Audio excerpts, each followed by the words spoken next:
fans, we hope you've got your cups filled with some tea because our cup of tea is ready to speak all things women's soccer with you. My name is Megan Warner and I'm joined by my co-hosts Harlie Ford and Katie Goodman. How are you both today? Oh, doing fabulous. I'm so happy to be back with you guys after a week-long break. So it's beautiful to see, your wonderful faces. Yes, yours too. We missed you. And, I don't have any tea this morning, but I do have some Topo Chico, which is nice and refreshing. I really enjoy that.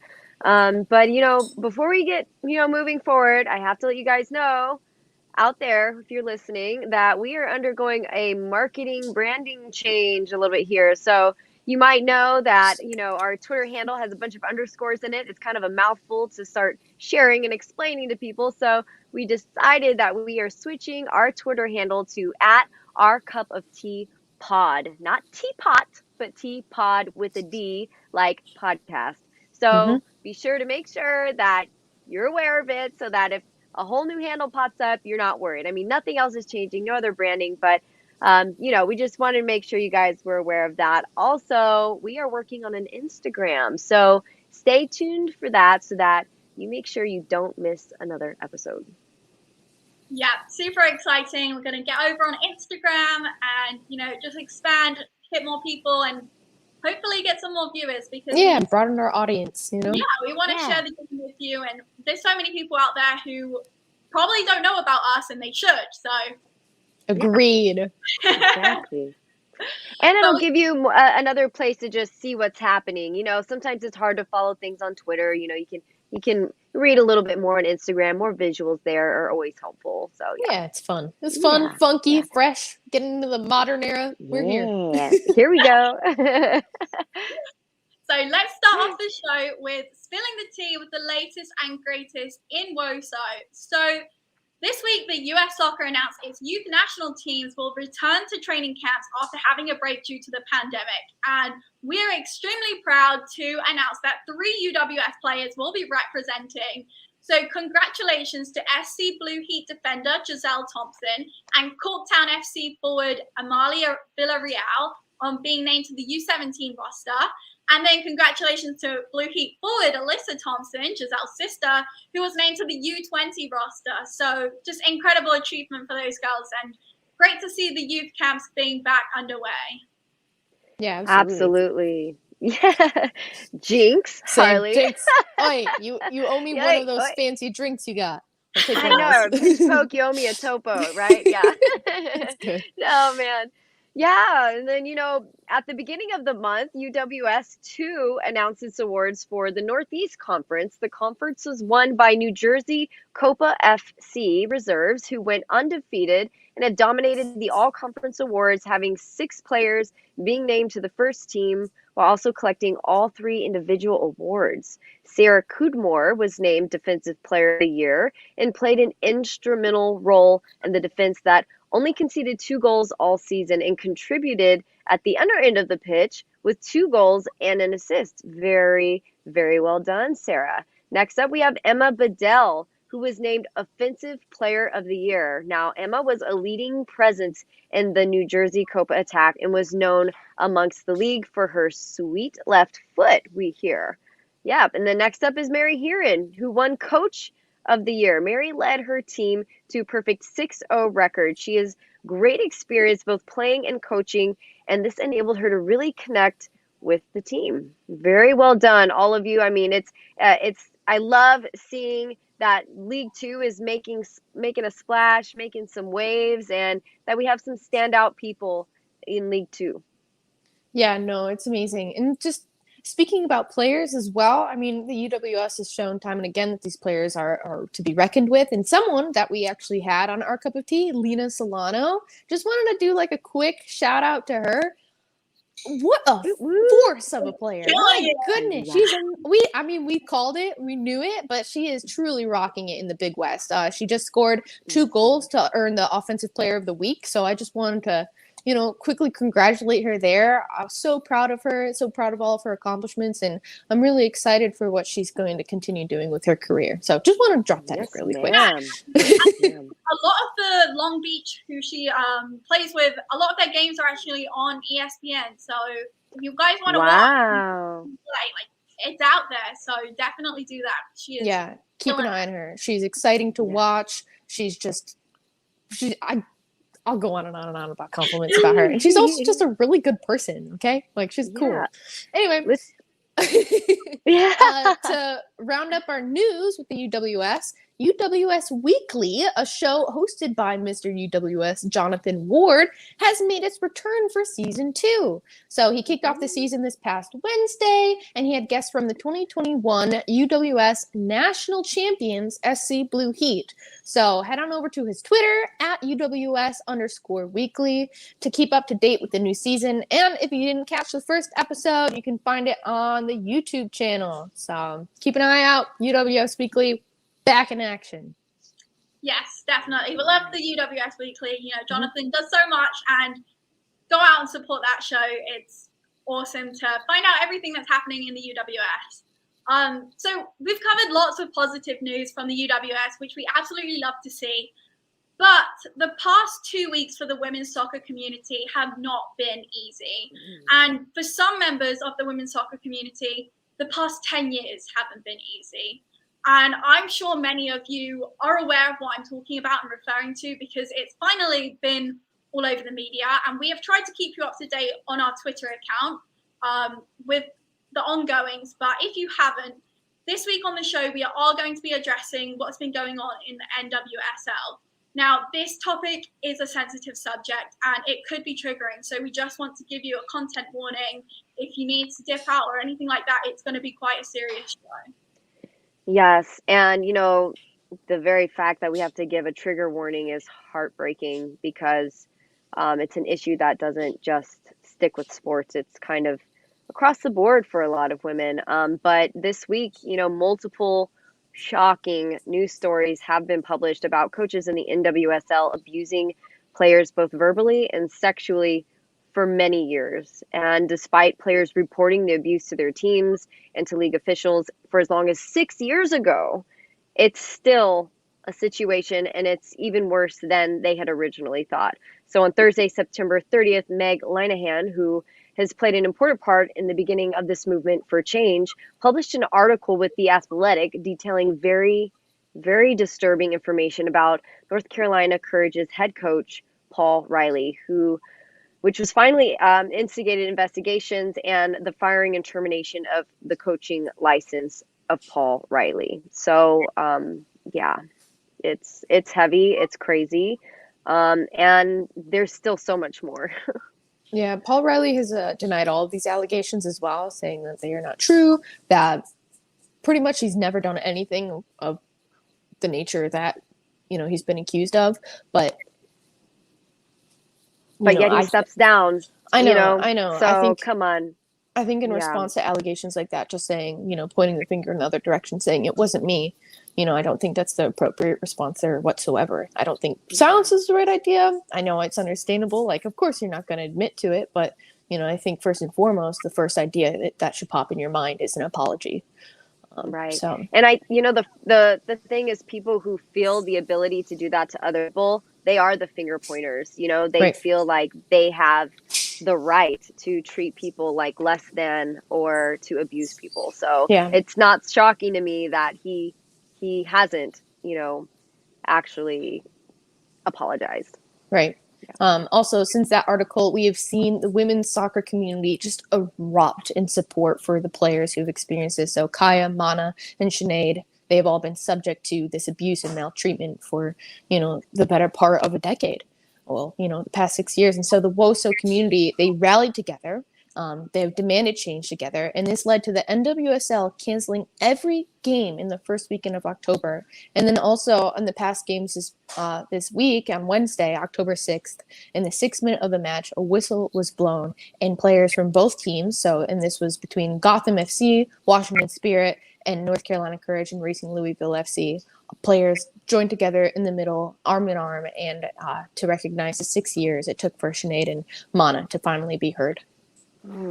That gives me the chills. Like, literally just got the chills. I have goosebumps. The powerful stand that they took in the 6th minute, like symbolizing the players taking back control and retaking their place on the field, was just so Yes.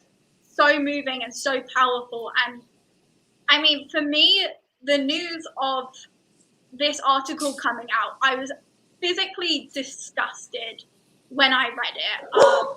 Meg Linehan went into such detail that it made it all the more powerful. And it's not something that, typically these articles are very, very broad, and it doesn't allow you to really connect with what happens. And not that you want to connect, but in order for a change to happen, it needed to be said. And I felt literally physically sick as I read really what had happened, and it kind of clicked in my head of how have players had to have gone through this and then not been able to really grieve and just speak about it. They've been silenced for so long. It was, I think, in 2011 for one of the players, and 10 years of silence. I mean, it's just unfathomable.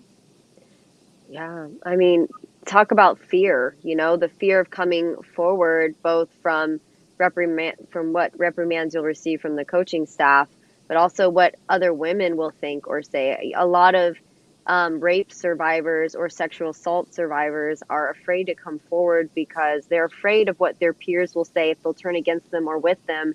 So just to see this solidarity is such a huge step, because if we're not listening, nothing's changing, right? Yeah, in terms of solidarity, I am beyond proud of the fans and the players coming together on a united front regarding everything. The National Women's Soccer Players Association, which is an organization that was founded in 2017, they have called for a full investigation into the allegations, which has spanned over a decade of sexual coercion and inappropriate comments about players, and then also just investigating everything that's happened with the NC Courage coach. And then finally, something that's really, I think, wonderful in a lot of respects, and also also kind of disheartening to know that this is something that is required for this environment. The NWSLPA is creating an anonymous hotline for players to report abuse, as well as making a sports psychologist available for any current, former, or future player who needs confidential consultation. So that, if they are in an environment where they feel that they cannot come out publicly about what they are enduring, there's at least an anonymous and confidential way that they can finally, seek solace from the people around them. I'm glad they're just doing something about it, that they have an actionable step towards preventing this, I really do like to see that. But, it's, Harlie and I were actually talking about this prior to the show even went on. It's so sad that it even has to be that, right? Right. I mean, that we even have to be in that situation to where we have to create a hotline because it's been going on for so long. Right. And how has it been kept quiet for so long is the question. And, personally, I have been in situations with coaching staff where it has been verbally there. It is on the borderline of verbal abuse. Coaches yell at you, and in one hand you think, okay, well, they just want you to do well and they want you to work hard and be the best. And then you're in this mindset of don't be weak. Right. I can take anything and it brushes off me and I feel nothing. And I keep going. It doesn't matter what you say to me, even if you are the head coach. Right. But there are times where I've even noticed in coaching staffs I've been a part of where some of the dynamics are playing mind games, and that takes a toll on your mental and physical health over time. So it's not on one hand, it's not shocking to me that it has gone so long not being discussed, just because the culture in general in women's sports is to be tough and to brush it off, and that the ones who stick it out and the ones who can make it through that are the ones who play and the ones who are seen and the ones who make a name for themselves, right? But to cross the whole line, to go full on into the deepest of emotional and verbal abuse and to the deepest of physical and sexual abuse, that is that's what happens, I think, when we allow something that seems small to you or seems normal to you to keep going and to keep transpiring. I think it's one of those things where, um, you know, it starts small. I don't know if anyone's ever been in an abusive relationship in general, like as a woman or a man, you don't start off being abused right out the gate. They Right. start off loving you and love bombing you, and then it kind of goes deeper and deeper, and it happens slowly over time, and the person who's the perpetrator of that knows this. They know this, so I think when we look at and it all starts from top down, right? It's coaching staff, it's the way the organization is run, but really and truly the coaches are the ones who have the most touch points with the players, okay? And so it's like, maybe whenever, they start going into their coaching certifications, there needs to be a whole rundown. There needs to be a whole class or something, or maybe these people need to be vetted psychologically to see if they're even fit to handle a population of women, you know? So I don't know. I know I'm Yeah. going deep into the rabbit hole here, No, but but it's not just a rabbit hole. It is reality. Like that is right. exactly what we've been talking about for weeks now on this show. Like it's almost like looking back on it, it feels like foreshadowing. Like when we started these conversations about the positions of power that coaches have, we started this conversation where it's like, if you are a male coach, you have to recognize the position of power that you have and utilize that power responsibly. And we talked about our experiences. We talked about players that we know who have been completely ripped away from the game because of the abuse they endured in their environments. And that's not just the NWSL. It happens in college. It happens in college. And there's not an Mm-hmm. anonymous hotline for players in college. Who do they get to talk to? They just leave the game. That's it. That's Right. it for them.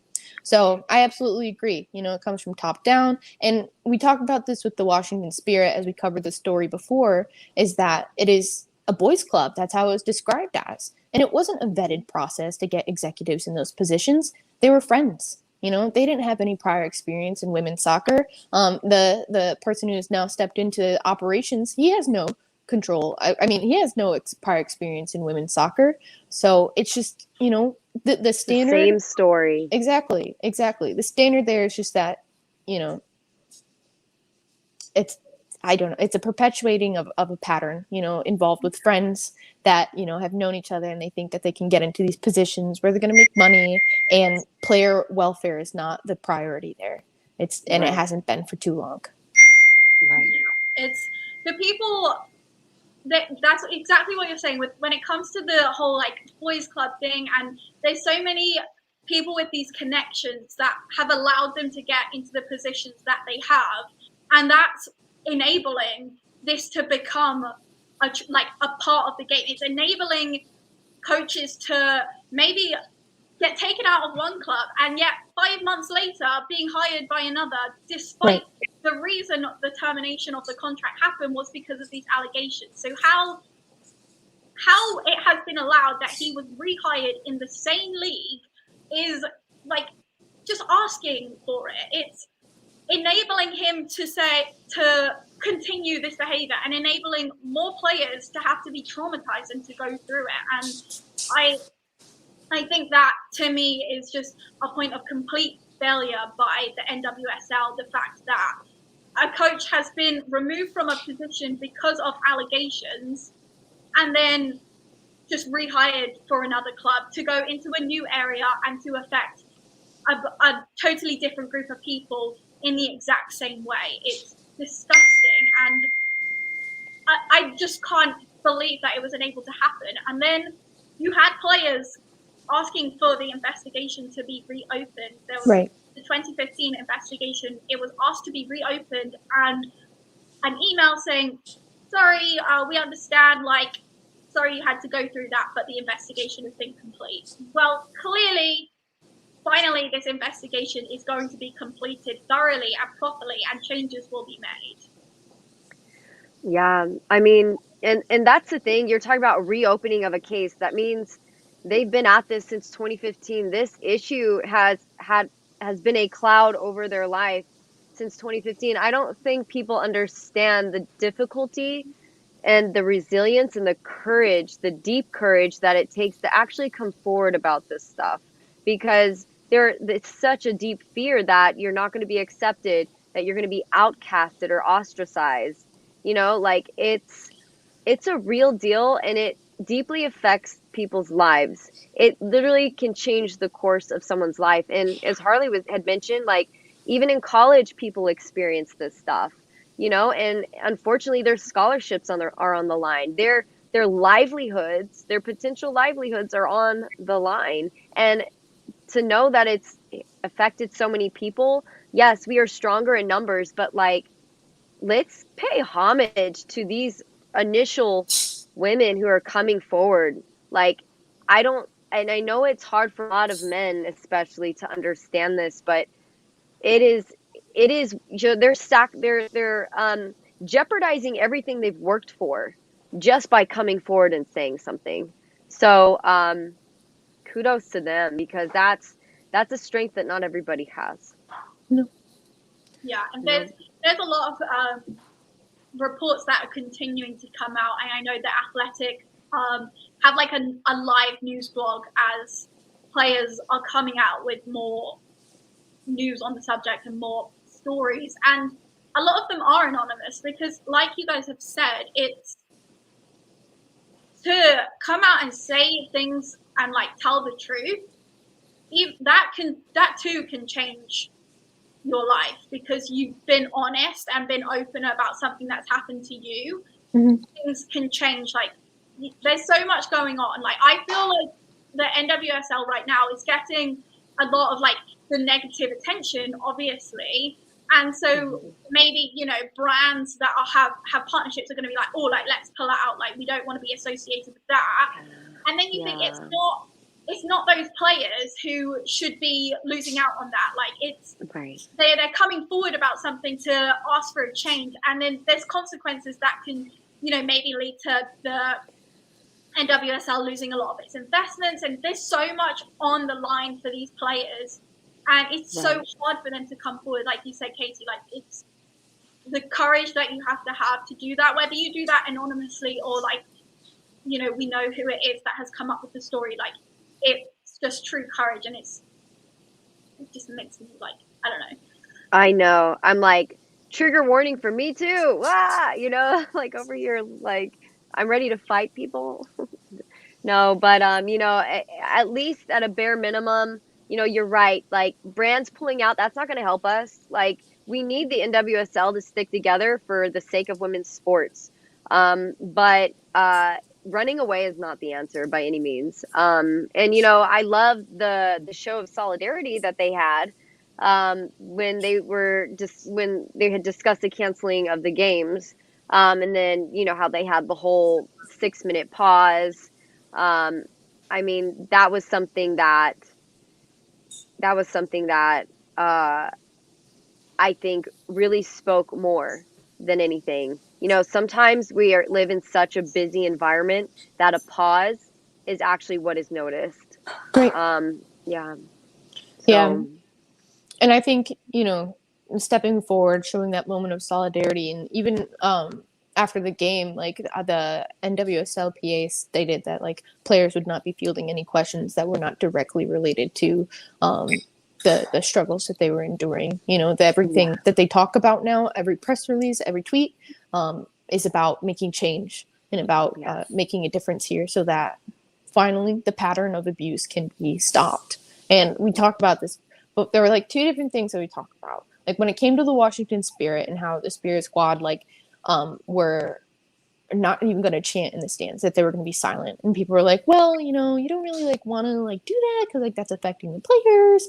And it's just like, well, no, like even the players took a moment to be silent on the field because silence speaks volumes. In that quiet solitude together, you understand the power of that moment. And I think it was, I don't know, that 6th minute when I saw it for the first time, it gave me goosebumps, it gave me chills, and I definitely cried. I have been trying to not cry this whole time. I don't know. I've just been like, we're live. I can't know. Do this. So powerful.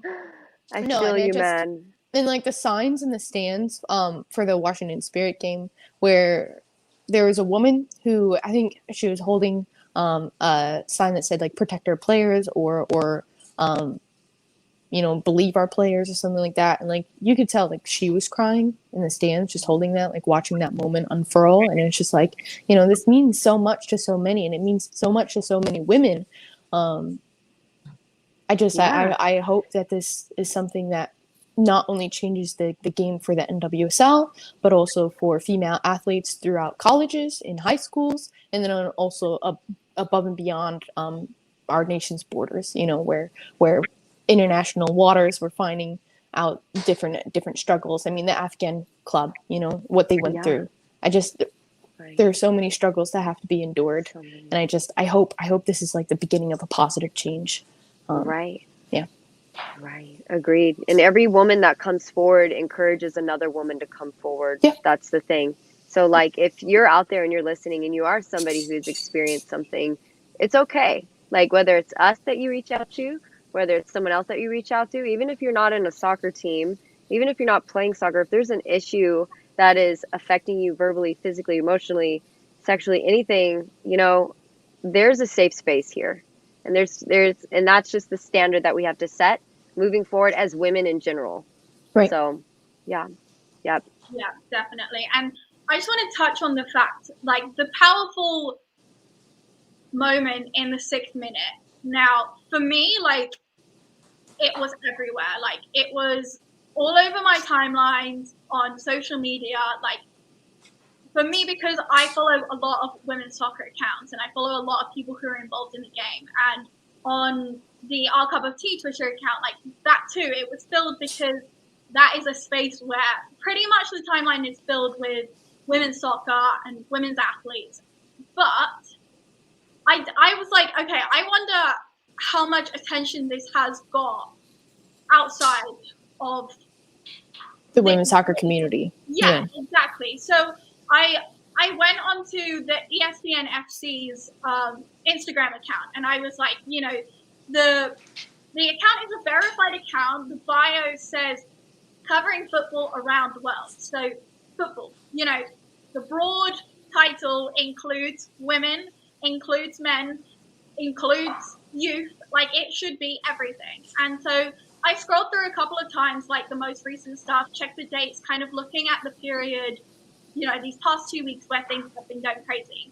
And I can actually find one post about the situation, period. Like there was one post in all of that recent stuff about women's soccer, but like to me is disgraceful. Like that needs to change. I mean, I'm glad that there was that one post. It was about women's soccer in Pakistan, which is great that they're posting about that. But how can they not post anything about the NWSL? And maybe they didn't want to post, when investigations were coming out and maybe they weren't sure what to post.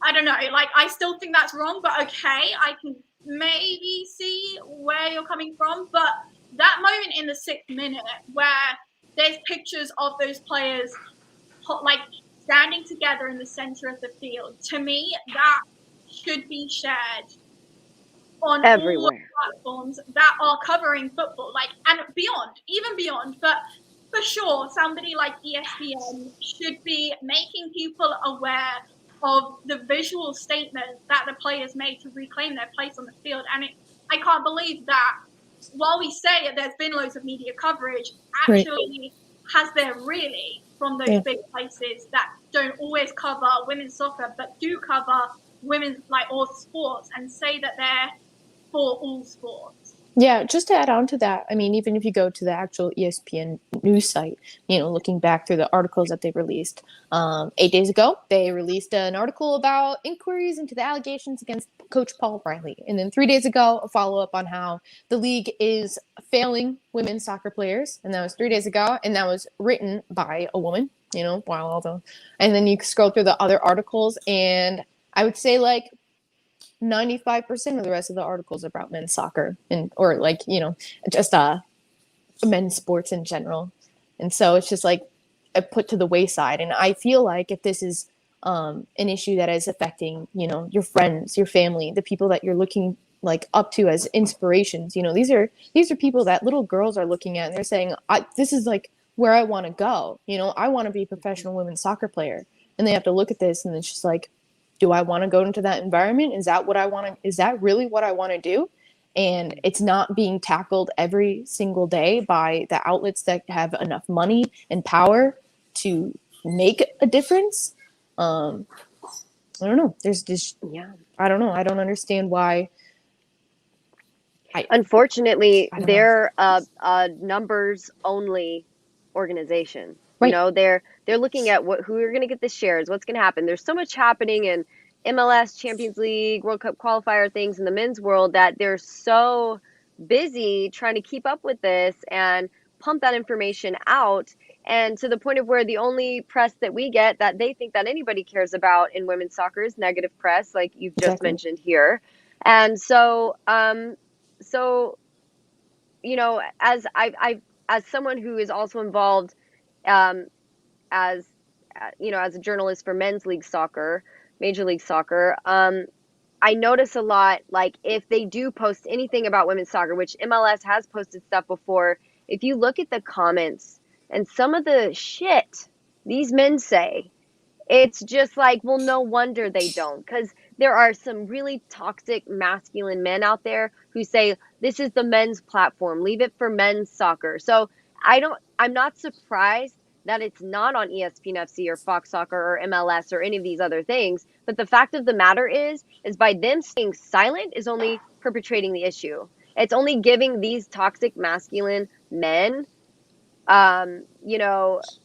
more leeway. It's more of an echo chamber. It's like something has to change. We need allies. A lot of this has started because their allies weren't in place there. So what do we even do about it, right? And it's first off, don't be quiet.